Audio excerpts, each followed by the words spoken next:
if you're performing for someone else right now and you're not starting an online business, or you're not thinking to start an online business, then you're just going to waste your time.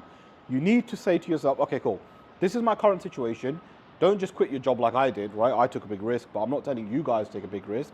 But ultimately, you guys need to start understanding that if you do not take action now, you're going to be performing for people for the rest of your life. And even when you look at applying for jobs, right? Let's even break this down. When you apply for jobs, you're basically begging them, please let me perform for you. Please let me perform for you. You ask different employers, please let me perform for you. Please let me perform for you. You go through the interview process saying, oh, you know, I'm a very good performer. I can perform really well for you. You know, I've got this much experience. Guys, job interviews, think about it. It's crazy. It's you asking, please, can I perform for you for some money? Honestly, when you really and truly break it down like that, it makes you second guess. It makes you think, right?